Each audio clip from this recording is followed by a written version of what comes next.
And a good aspect is recovery. How can I sculpt my recovery? How can I get better recovered for the next and upcoming sessions? And why do I take 2 days? I think it's an individual thing again. For example, for Nick, it's good for him to have 1 day where he just resets. He can do whatever he wants. And he's here. He is here. Cristiano has entered the building. Welcome, wherever you are, to the Old Trafford Theatre.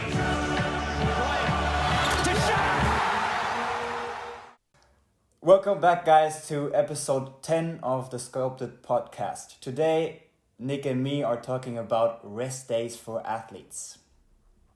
Yes, so this topic is, I think, a topic that a lot of professional athletes will have their beliefs about and know about, although our majority of listeners aren't professional athletes.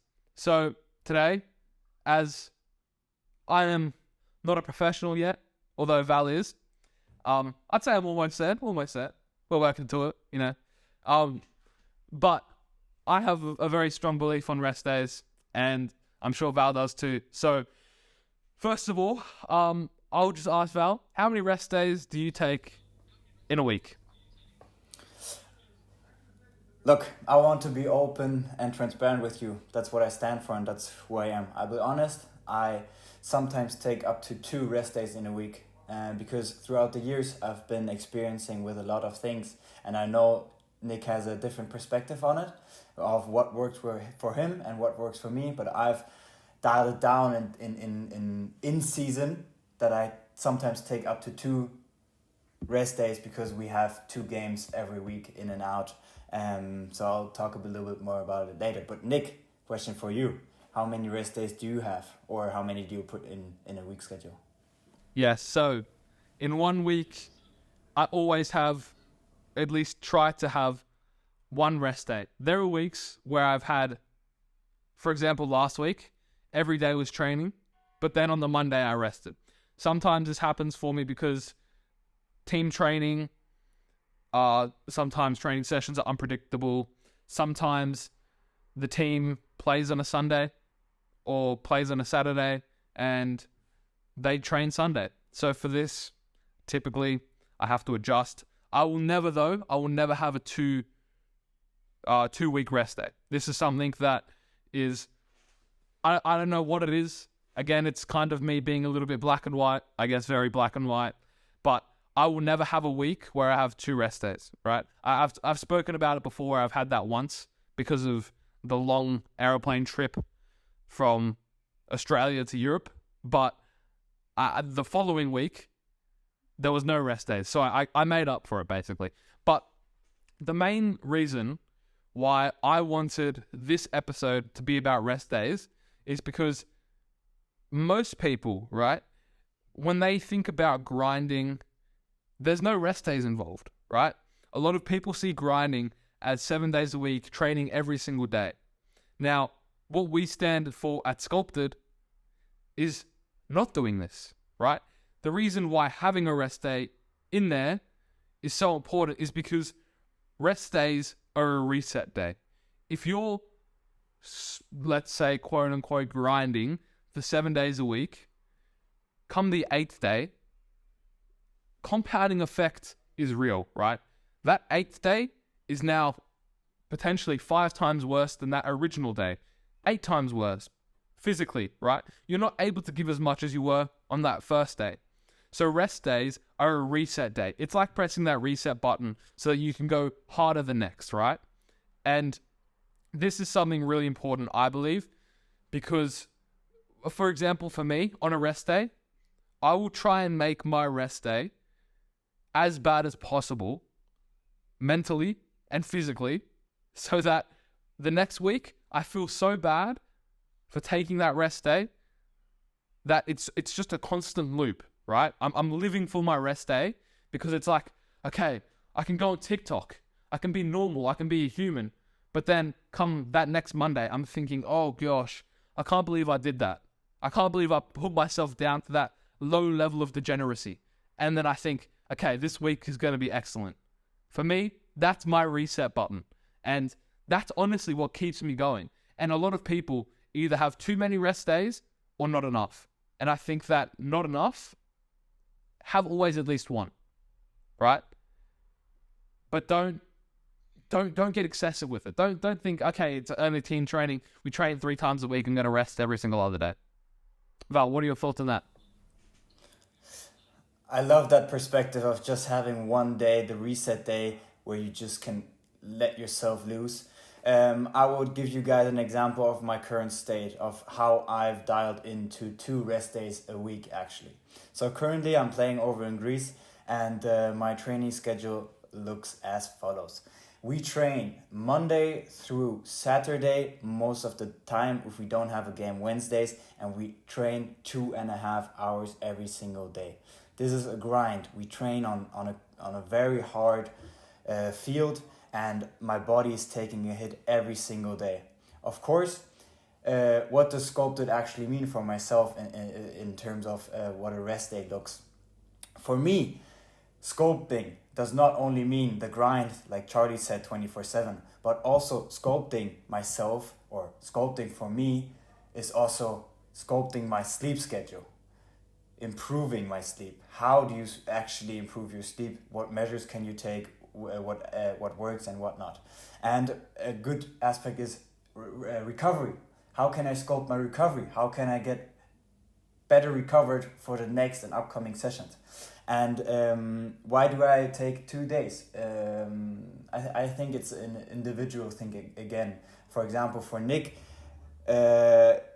it's good for him to have one day where he just resets. He can do whatever he wants. And for myself, I've took it into account that I have 2 rest days a week, but I have an active day, or active recovery in that sense, or active rest day. And an active rest day for me has 2 important factors. So first of all, I have a very good sleep, and I focus my priority on that day is sleeping, getting as much quality and deep sleep as possible. And the second thing is, for example, like Nick said, enjoy the day with a different activity than football. Of course, I love to watch football. I watch football nearly every day. My life is basically football. But in the end, I also try to pursue a different hobby of mine. That could be a tennis session with a mate of mine, or that would be a long walk with either friends or family, just to get your mind off. I believe that a rest day should be mentally and physically, and that you reset your mental and your physical state. Yeah, I think that's the point that you make of a active recovery day. That's something that I like, because it's something that I haven't incorporated personally, and I'll explain why I haven't done that. But it is something that I've definitely thought of doing. I can't actually bring myself to doing it though, although it's definitely something that I thought of in the future. Maybe it's something that I incorporate, but not short-term future. I'm thinking much more long-term when I'm thinking, oh, it's another day of training. Do I really want to train? One of those days. I mean, yes, I have those days. Maybe more often than I'd like, but I still train, right? But maybe in the future when I'm older, it actually may be best for me to not train, right? So the reason why I haven't come to having 2 rest days in a week is actually because, and I believe that this is something that I've spoken about previously as well before, it's that I can't fathom knowing that someone else is doing more than me. That just really digs at my core the most, like genuinely. Yes, people probably train more physically than me, although I would like to see what their training is, because my training sessions are so precise. I might train for 45 minutes, but that 45 minutes, I'm actually developing so much more than the person who trains 2 hours, because they probably rest for maybe 30 minutes in that 2 hours, but I don't take the rest in that, right? And my training sessions are so precise, so in focus of where I want to improve, right? That the graph that I'll pop up on the screen right now is a graph that I live by, and it's something that Kobe Bryant talked about in his infamous speech, where he's saying, you wake up at 4 a.m., you train X time, you train at this time, you train for this time, and by the month is finished, you've grown this much in front of your competitors, right? And this is something I completely believe in. And to the extent of Kobe Bryant saying it's a little bit towards the grind, a little bit, because he admits this later in his career that this probably isn't the best way of doing it as well. Something that a lot of people don't see, because that's not too cliche and inspirational, right? Everyone loves to see the wake up at 4 a.m., sleep 2 hours, train for 12 hours in a day. Everyone loves to see that, but people don't see that Kobe actually realized that sleep was more important, and he kind of went for a more sculpted way of thinking.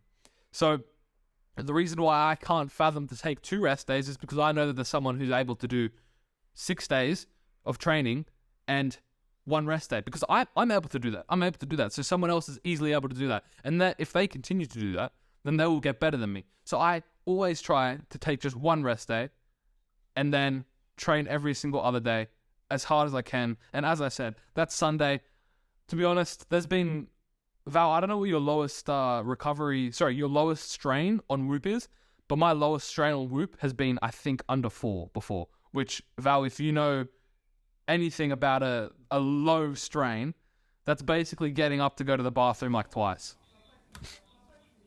Yeah, definitely.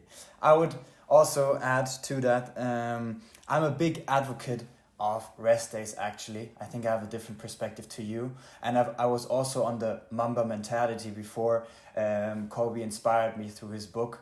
But I've actually shifted a little bit my perspective on that topic. I focused more on quality sleep, on quality training sessions. Like Nick said, I'd rather take a 40 or even 30-minute training session where I knock out a very focused session, rather than being 2 hours at the gym, wasting my time, being on the phone, etc.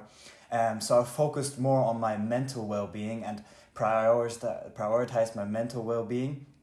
And I think a rest day in my scenario does not only contribute to my physical recovery, but also for my mental aspect. In the last few months, I focus more and more on how I can improve my mental aspect, because I believe if you focus more on your mental aspect, in certain situations it can bring you further because you have a more calm state of mind, rather than maybe being very stressed out by not doing enough or comparing yourselves to others who are maybe working more than you. But I always believe that you have to consider what you can reach and where you can get to. Of course, maybe if you're coming back from an injury, you can't work as physically hard as someone being in season or training for a while.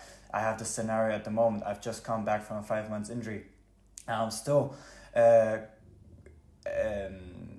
adapting back to the training intensity, and it's hard for me. I'm very tired, but I try to sculpt every single day in terms of my physical and my mental aspect. And I think it's very cool to see how different we are as athletes, and what maybe works for us and what maybe works for others. Yeah, it is interesting to hear your perspective and your experience with rest days. I know that typically the people who I speak to who are in the professional game, they will take 1 to 2 rest days a week. I think that everyone probably goes through a phase in their life of working hard for maybe a month, 2 months, a year, where they don't take as many rest days as they should, but then that really wore them out, and now they're doing like 4 rest days in a week and they're training twice a week or something ridiculous like that. People get torn out of that and they never do it again, right? I think the hardest thing is staying consistent. And my methodology I've stuck by for, I wouldn't know how many years now, but I believe it's probably 4 if my math is correct. Not my strongest subject. But yeah, basically this is something that's worked for me. It's something that I believe is the best for me. And I think that it gets me the best results because, again, going back to the graph, it's something that I believe in because it just makes sense. It does make sense for me. And it's something that I know as I started football quite late that I do need to catch up, and I want to excel because I'm not satisfied with being mediocre. I'm not satisfied with being on the bench or not playing games or being at the bottom of the table or something like that. I'm always wanting to actually be the best I can be, and maybe people don't see that looking at me, but no one actually knows about half the work I do, right? No one actually knows about it. People see it on LinkedIn, but they don't know that I actually do so much more mental work. I do mental work that others don't even know about. People aren't even educated about these things. I do the analysis. I do all of these things that sculpt myself to become better and better. And I think that this is something that really people need to look at more. And I think, Val, I think that we've touched on a few good things here. And I think the main thing that I just want to wrap this up with, and obviously I can still hear your thoughts after this, but I want to say that for everyone listening to this episode, your main takeaway should be you have 6 efficient days of training. You give your all for those 6 days.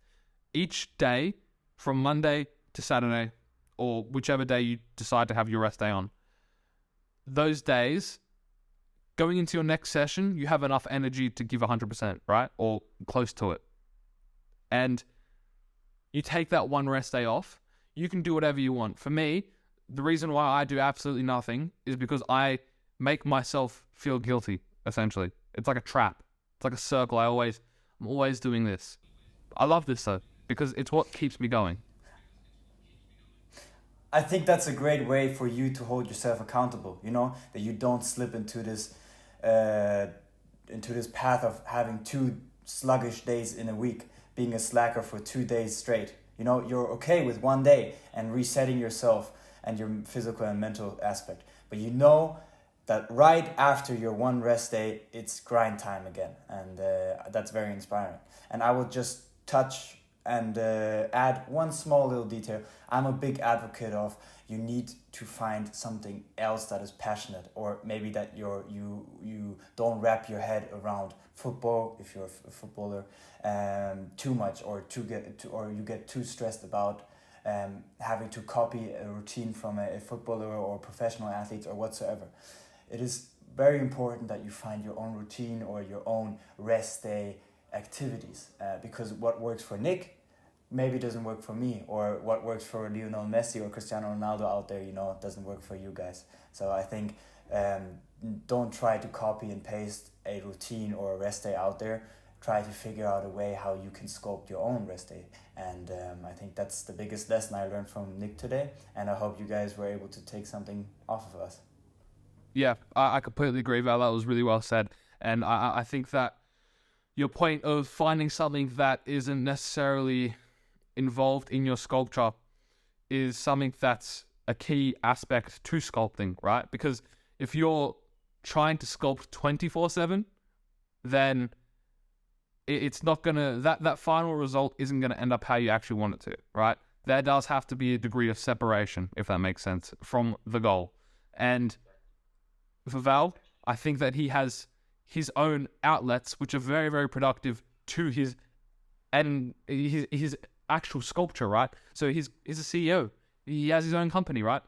This isn't a part of his footballing sculpture directly, but the outlet for him impacts his sculpture in football indirectly, if that makes sense. And it's the same for me. I have a lot of side hustles that I do on a Sunday, right?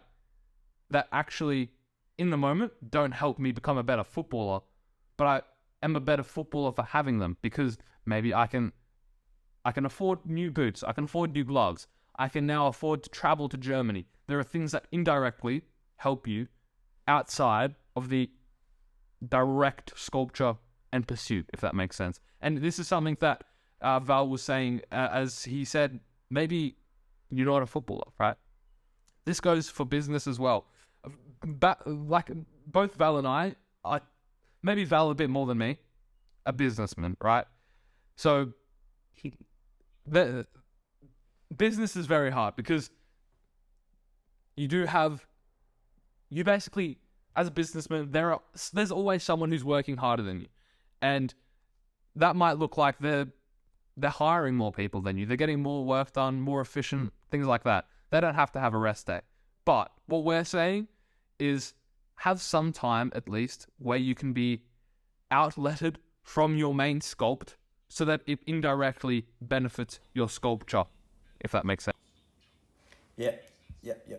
I would believe that both business, like in terms of creating a company or owning a business, and football are both 2 businesses in that sense, because you sculpt and grind every single day to maybe make more revenue, maybe improve your performance or whatsoever. So finding a balance between sculpting yourself in each activity, if it's being two businesses, like for example for me or Nick, having his side hustle to my business and or football career, or if you're grinding on one aspect, you should always have something that you're passionate about and maybe leave work which you are happy with, which you follow as a maybe side hustle or hobby, like Charlie said in a few episodes ago.